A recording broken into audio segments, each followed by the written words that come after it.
I'm Logan Crawford, and right now on Spotlight, we're exploring Sarah's Way, a powerful book written by Amber Paul. We're going to dive into the turbulent life of Sarah, a fitness-loving barista whose romance turns into a harrowing journey of betrayal and self-discovery. We will hear how she overcomes adversity to find true love and empowerment in this gripping novel.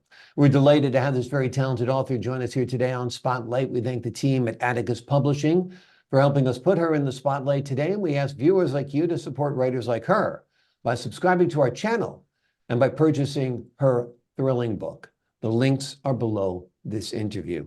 Amber, great to see you here today on Spotlight. Thank you. It's nice to be here.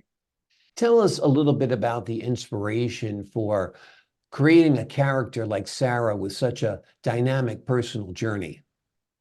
So Sarah's Way actually came out of some dreams and some nightmares that I was having.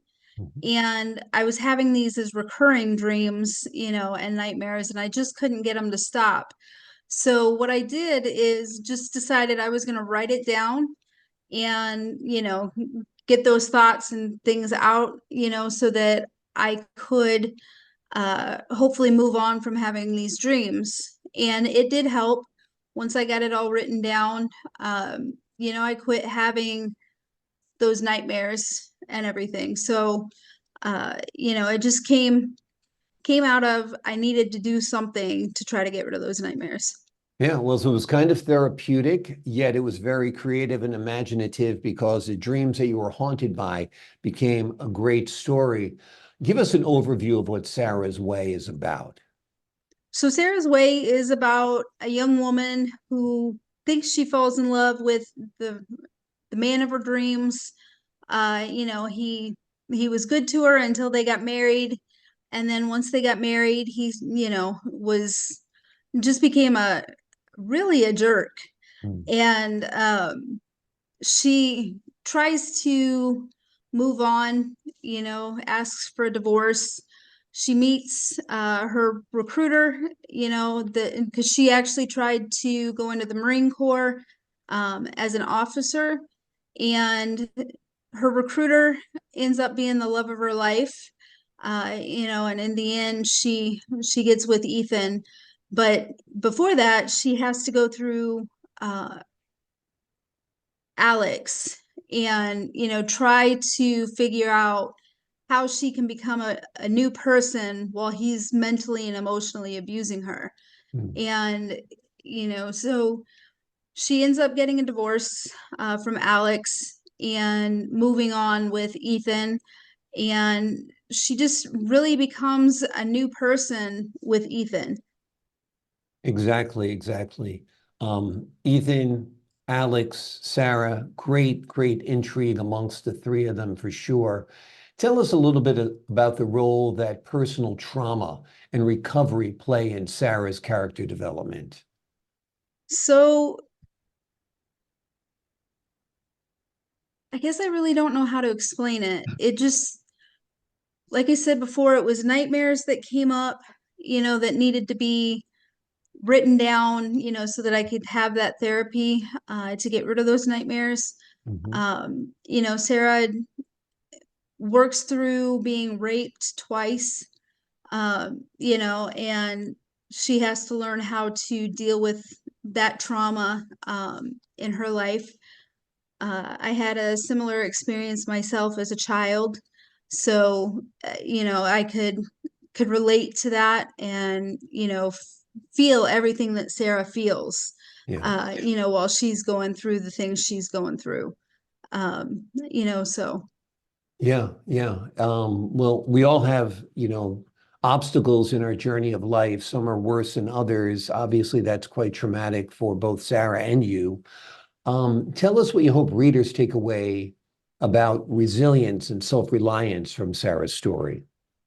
So what I really hope people take away from this book is don't let yourself get down and out. If something happens and doesn't go your way, there is a power behind a strong woman or a strong man that will get them through to the next level. And so, I really hope that people take away, that you can persevere, you can overcome the traumas of your life, and really move on and be happy. Exactly. And this too shall pass is a saying that gives a lot of people comfort. And it's very, very true. Tell us how you approached writing those intense emotional scenes that are pivotal to Sarah's transformation. Was it difficult? So with this book, I actually started in the middle, where she met Ethan and Grace, for the first time, since she had seen Ethan as her recruiter. And with that, I wrote the middle to the end and then came back and created the beginning with Alex. And, it was kind of pivotal for me, to write it that way. I know a lot of people start from the beginning to the end, but my nightmares are what started the book, in the middle. So, Yeah. I think it's intriguing to have the story start in the middle and then it really draws the audience in, as opposed to starting with the beginning, middle, and end, because that sometimes feels very manufactured. It feels right. better to just be immersed in the story immediately. So I like that a lot. Have you envisioned this as a series or a movie, perhaps? So I have seen this as a movie. Hmm. So I just need to find someone that can write the screenplay for me. But as far as a series, I don't know. Yeah. I know that some of my friends and family that read the book want a second book, so we'll just kind of see, play it by ear and see where we go from here. Yeah. It's interesting you say you've seen the movie because you did see the movie in your head. Right. So this is very visual because it was born out of dreams. So I think that's great. Tell me a little bit about your writing career. Is this your first time writing a book? It is. It really is the first time I've written a book.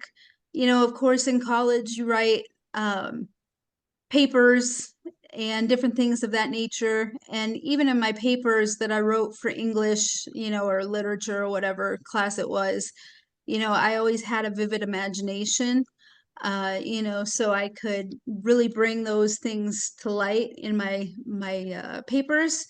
So I basically just did the same thing for my papers in my book, and just created Sarah's Way, Wonderful. Well, we're glad you did. I'm glad you did.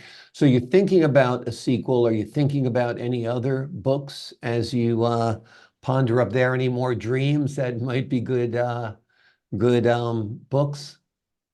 So I do have another book in mind. I just haven't taken the time to start writing it down. Uh, you know, um, but this one would be more like how call centers work, Hmm. because for the last 20 years I've been in some different role of customer service for a call Mhm. center. And so I'm thinking through some of my experiences with customers and with employees and things like that. So there may be a new book on the horizon. It just, I got to take the time to start writing it. Wonderful. That sounds great. That sounds great. So Sarah is a fitness loving barista. What made you decide to make her a barista in your story?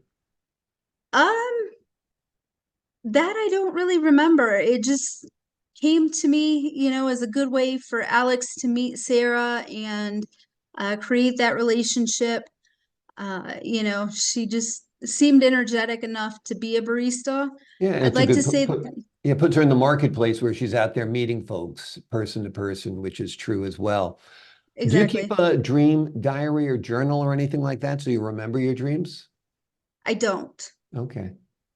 Okay, that would be helpful, I guess, since one book was born out of it. But I guess these dreams are so memorable, so, haunting that you remember them despite not writing them down. Yeah. Right.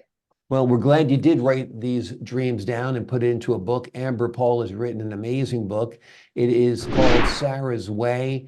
It looks at the life of a fitness-loving barista whose romance turns into a harrowing journey of betrayal and self-discovery.